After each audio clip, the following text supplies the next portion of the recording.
พูดมาปากกันรักจะมาหรือไรหมดที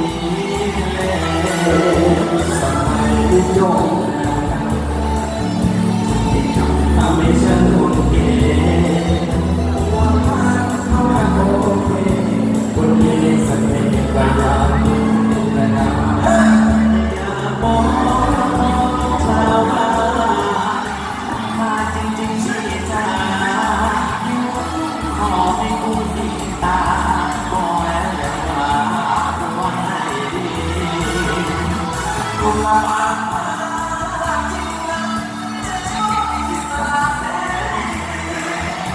สองวันจะมุ่งไปสร้างไกลจะมีของดีถึงในกลาโชว์จะมีของดีถึงในกลา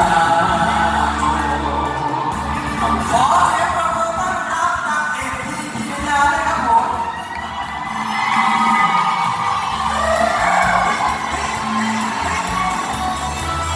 เชิญ